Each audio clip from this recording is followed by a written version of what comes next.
difference between popes in different situations that take place within our lives, okay? From the very beginning. Thinking about that, about St. Peter, you know, those kind of things. And maybe one of the individuals giving a presentation will be talking about St. Peter as a foundational person in his humanity and his spirituality in developing who he was in terms of the church community as such, for sure. In 1849, again within this period of time of Pope Pius IX, his encyclical Ubi Primum emphasized Mary's role of salvation. Interesting, because like anything, before we have the dogmatic constitutions put together, we have a lot of writings from theologians and legates and popes and their assistants in formulating what's happening out in the world. When I mentioned before about France having a great respect to Mary, and you think about the shrines of Lourdes and Fatima and others, Guadalupe, and those special shrines dedicated to our Blessed Mother, all of a sudden you say, okay, so how do we get into documents and dogmatic constitutions like the Immaculate Conception? It rises to that point.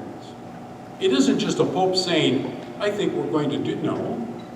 It comes out of a background of years of individual countries and the men and women who make up that country, no matter what their capacity is, a bishop or lay men and women, priest or deacons or whatever, you know, having a great devotion to Mary. What is her role in the role of salvation? And so all of a sudden we have in the beautiful sense of 1849, he is emphasizing in his encyclical the role of Mary. And then in 1854, okay, so 1849, we have this document about Mary.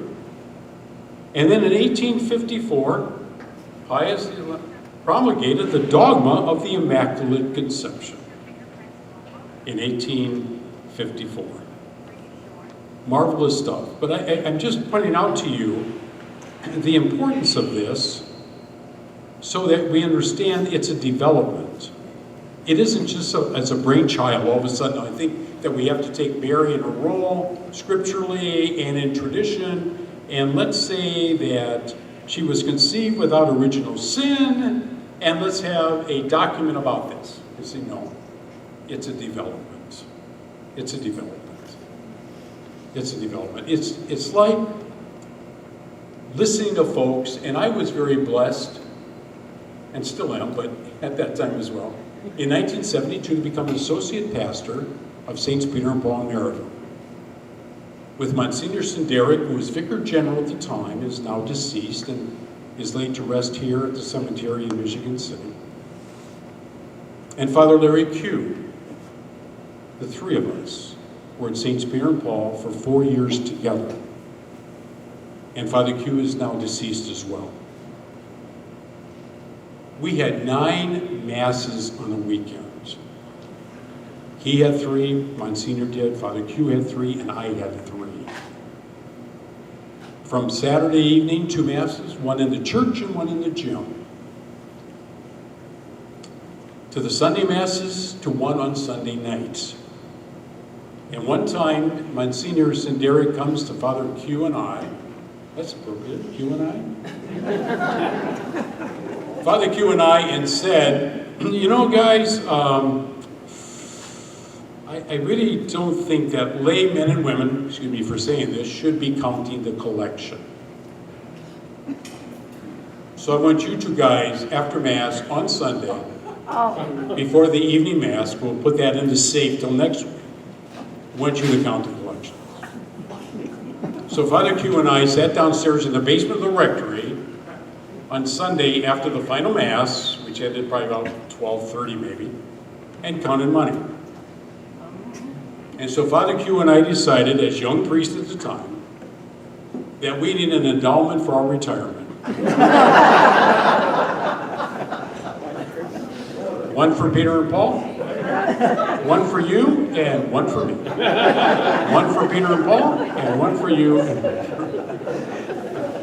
those kind of things, you know. So I don't have to work today, but what the heck, what can I say?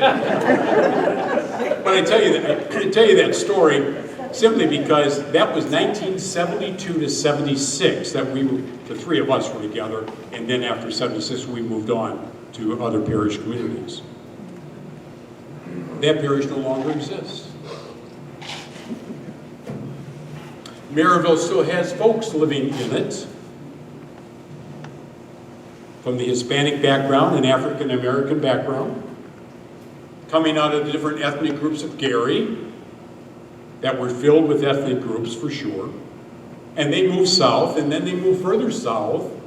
And what did we do to help those who were moving into the area come to appreciate or understand the beauty of this church that was one of the oldest churches of the diocese, from the Diocese of Vincennes, Indiana, years ago, to Chicago.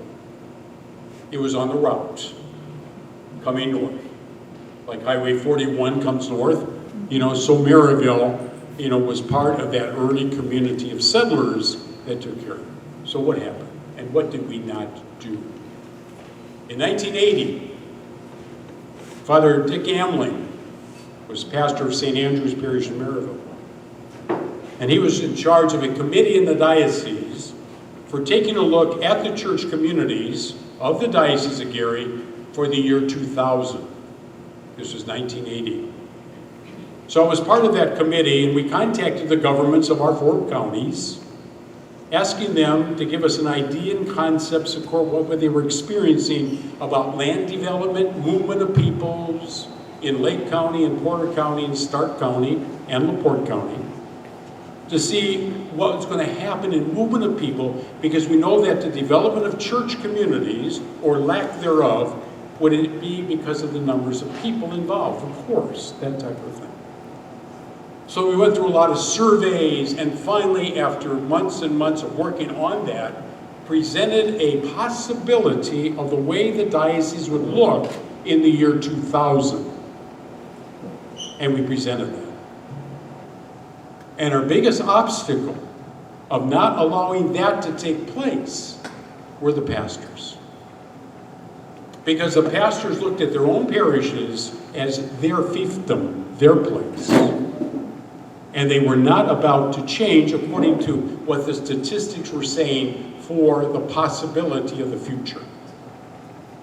Now, I'm saying that to you because that's only a little image of what happens in these great councils of the church that go across the world. And as I mentioned before, Vatican I was the first council of the Catholic Church community in which American bishops were present at. And along, of course, with Second Vatican Council for sure.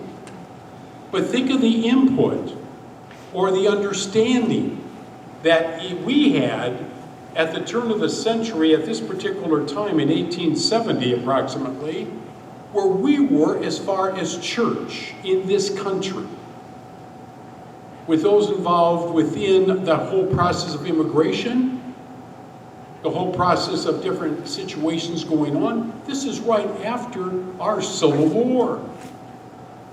And what was happening in Northwest Indiana with the development of Gary, that took place about 1903, I think, or sometime around there, or the steel mills beginning to develop. What about all of those ethnic churches that were in those streets of Gary downtown, going out to Interstate 94 eventually, that type of thing? So where are we today?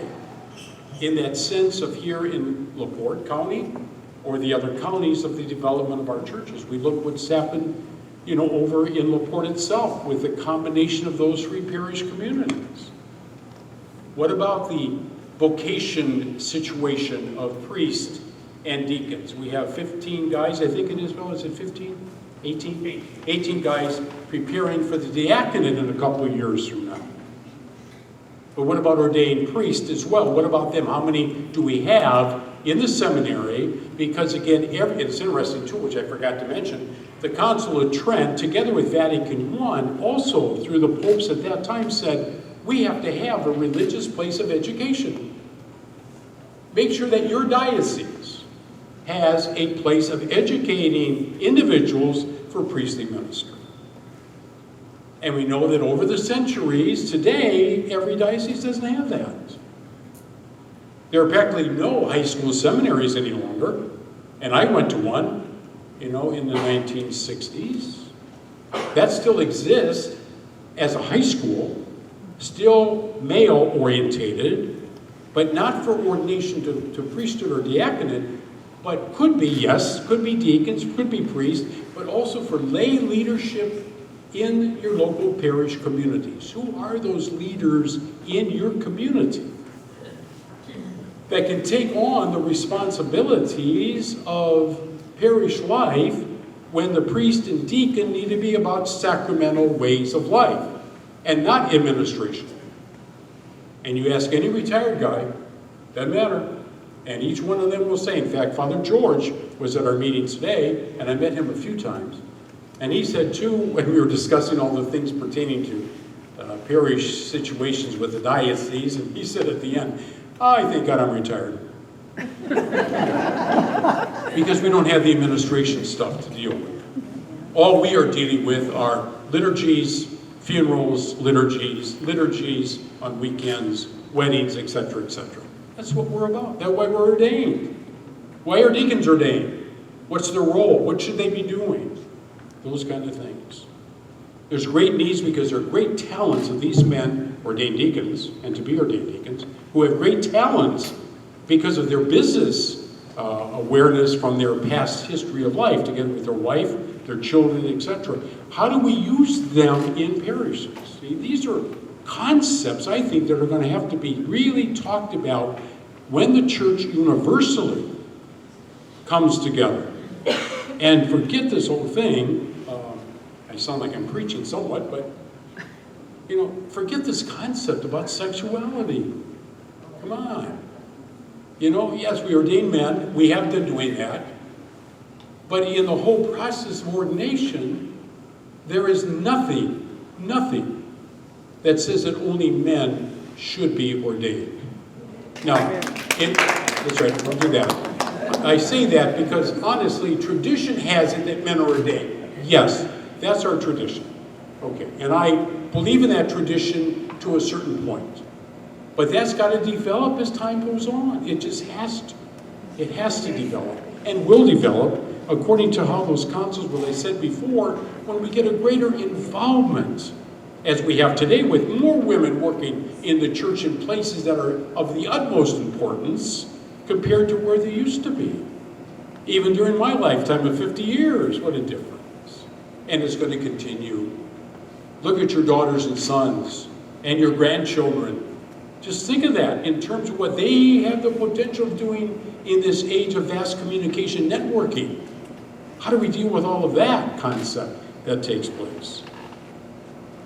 And so as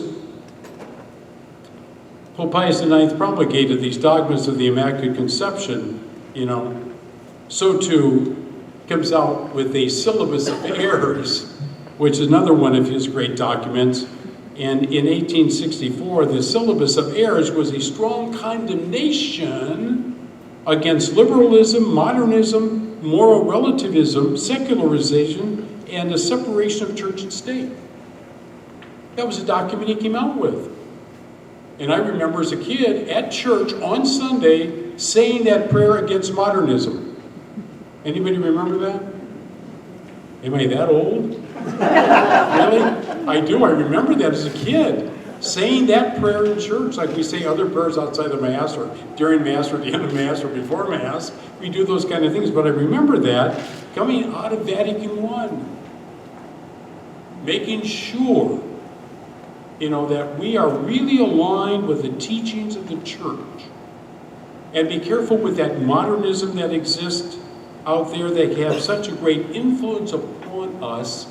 And so Pope comes out and he says there's a syllabus of errors that takes place, and he writes about that as well. How important that is for us in a very, very special way. As secular ruler, He was also referred to often as a king. So here you have a concept of king and pope imagery. Titles. Titles.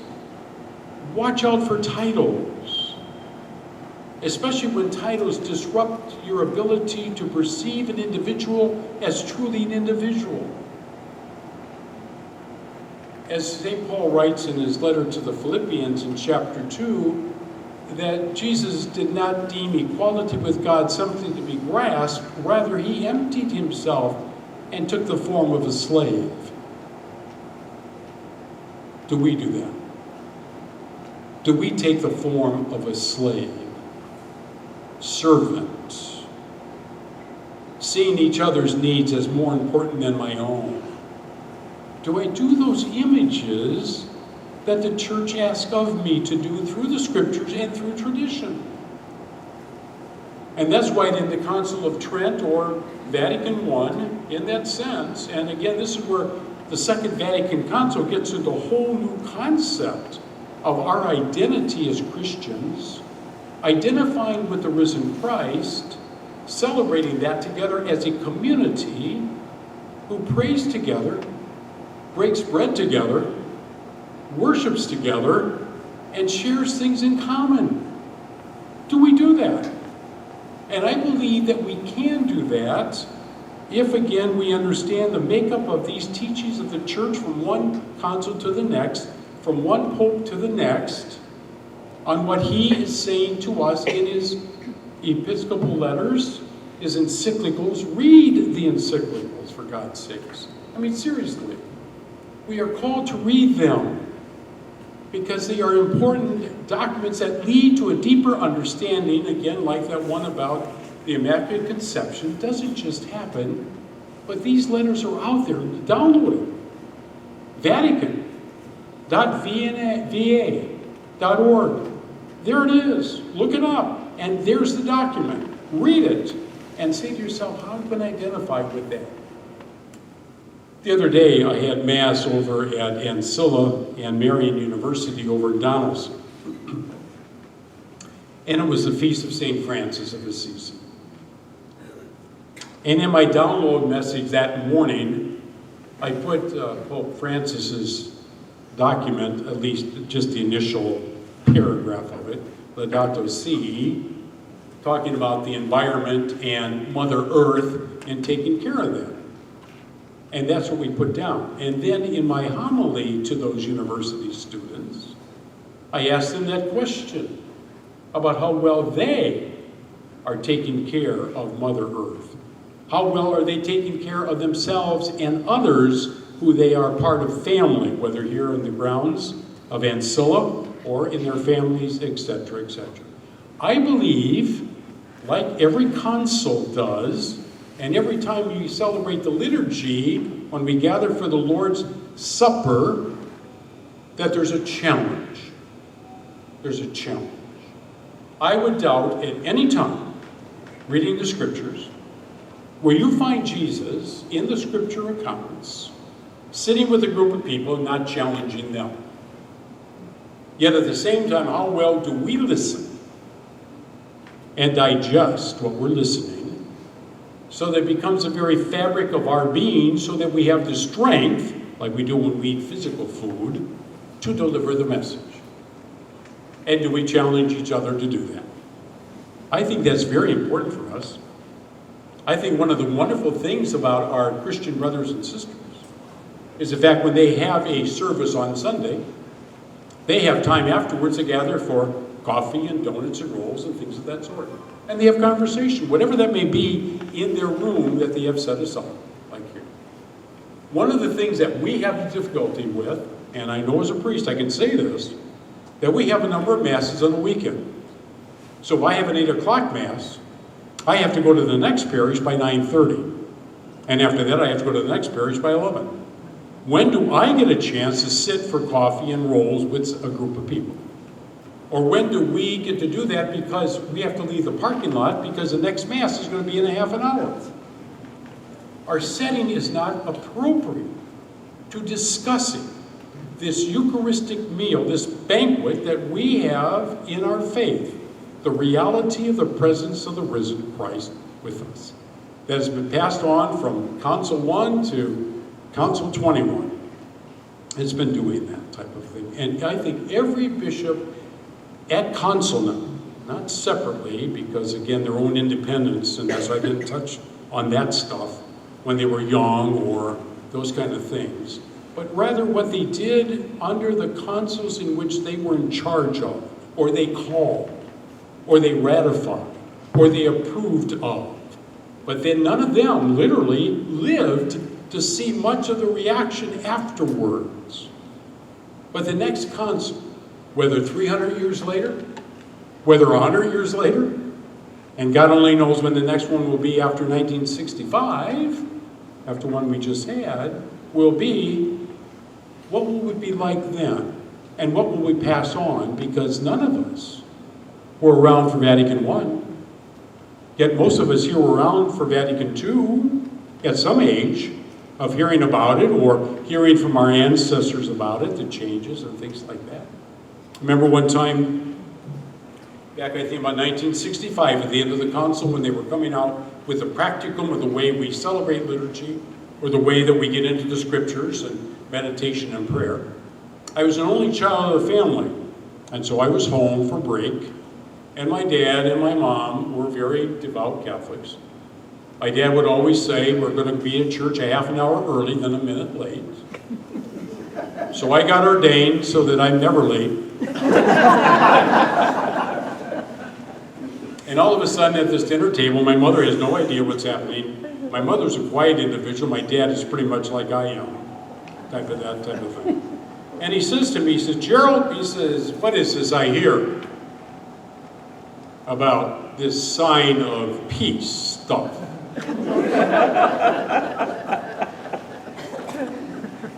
You mean to tell me that at church on Sunday that I have to turn and shake hands with people around me before I'm going to go up and receive communion, which of course at that time most of us did still on the tongue.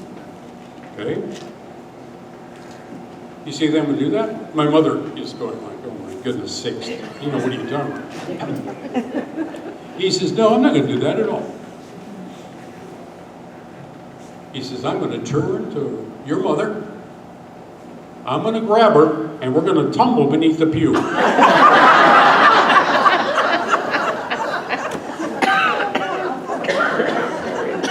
My dad had what it takes, let me tell you, to understand what that terminology means, for sure. So when I say, let us offer each other the sign of peace as hospitably as we can, it's always wonderful watching people, and so sad during COVID that we couldn't do that or even be assembling together after that.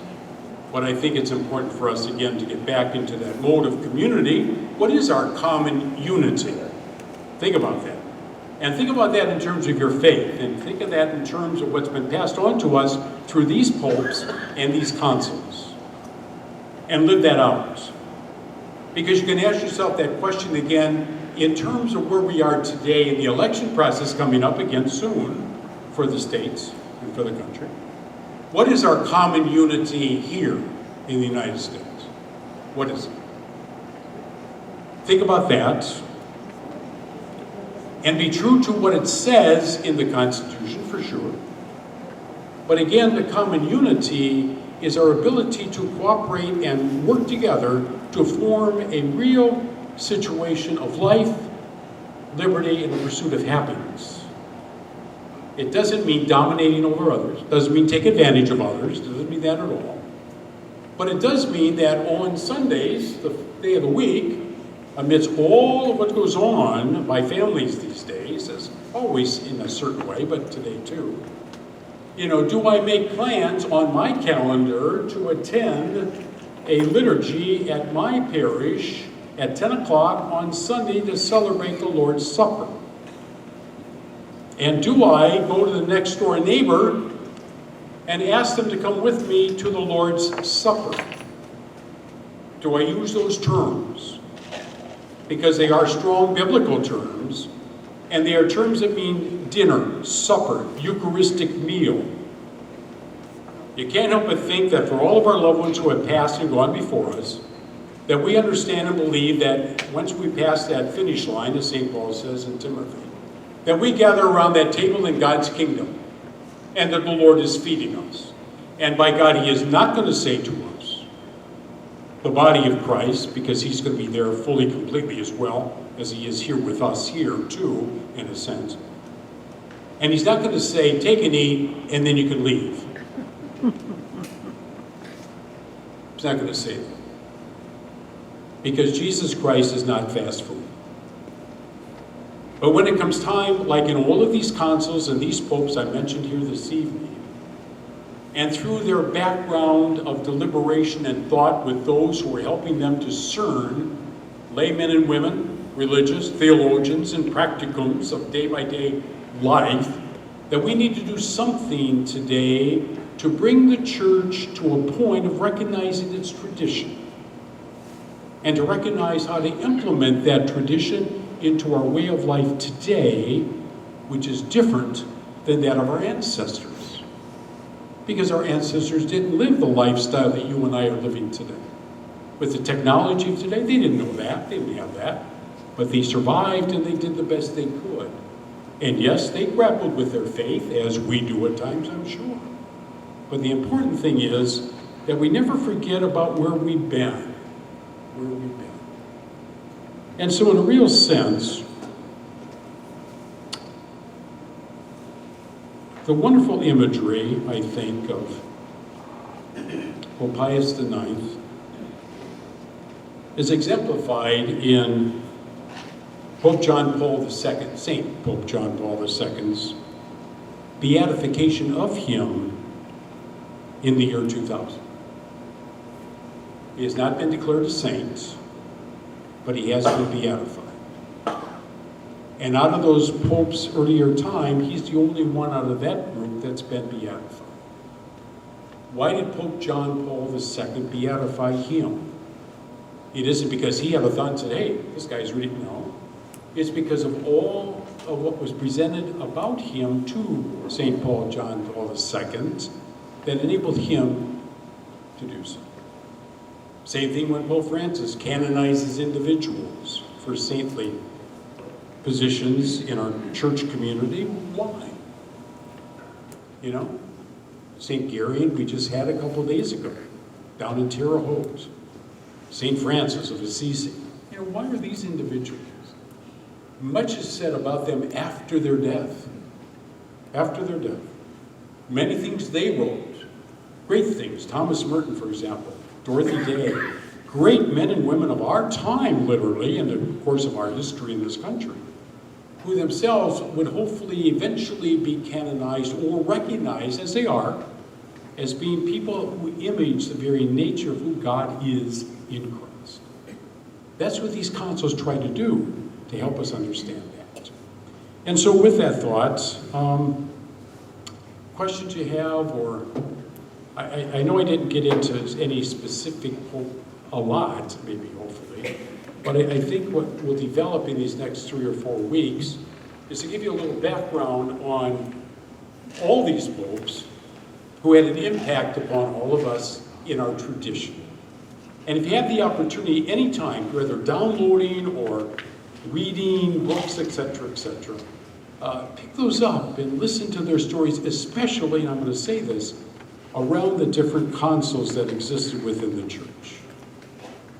Because those councils give us an insight that is great within our tradition. It is. You know, we didn't start in the 16th century like our Christian brothers and sisters did, but they didn't start then either, because they started also back when we started, back at the time of Peter and Paul and the writing of the scriptures. But life changes, and sometimes we're not pleased with this church or this parish or this diocese or even this family, and we divorce it and we move on to something else. How do we help each other discover the beauty of the human experience and continue to do this? Not according to our standard, but according to the standards of the gospel message. Because believe me, when every one of those 21 ecumenical councils met, they did so in prayer. They did so by the reading of sacred scripture, the same that you do and I do. And they tried to implement that within the course of where they were in history, as we're trying to do today. So as a bishop is new to our diocese, I thought it was kind of clever, and I mentioned, as many have, when he came, we closed the churches because of COVID. And it was hard for him, no doubt. A young rookie, a baby bishop, as he says, those kind of things. Unbelievable. Taking on that authority to image the presence of Christ in community and doing it the best with the gifts that he has, as the other bishops have had. Whether we agree with or disagree with, it is still important to respect them as they respect us in the course of our lives. So, questions, and then I'll stop because it is past time. A little bit. No. Not bad, a little bit. No. Questions? Any thoughts or questions? Okay, Glory. Father, Yes, speak to me. what about Hold it. the One moment. What about the ultra-conservative Catholics that really do not appreciate or honor our present Pope? We speak with them, in dialogue with them, that's all. To listen to what they have to say, okay? And generally, yes, and generally, it's hard, but it's very important to try to get down to understand why they're saying what they're saying. I don't want to be broad, but I can't be specific unless there's an individual specific here to mention that type of a thing. And a lot of times you find that what they say, like any of us, is hearsay about Pope Francis, for example, or whoever, and they hear it second or third hand, and it becomes part of who they are, okay? I honestly, assisting in parishes, as I do, going around different parishes, I see a different sense in parishes about the celebration of liturgy as well, too. And I have to respect where this church community is in what it does during, before, and after liturgy. It is not what I would do as a pastor, but because I'm a visitor coming into the midst of celebrating their liturgy, all our liturgy, I have to respect where they are. And that's not always easy to do, but I have to come to understand why their spirituality is that way. When I was in college, I was with a group of individuals, and I was liberal, no doubt about it. Longer hair back then. I just got a haircut yesterday, come on. Anyway, and we had the relic of St. Anthony on Tuesday night, veneration in the chapel. And a whole student body of college attended, because we were at a Catholic college. And all of a sudden, a revolt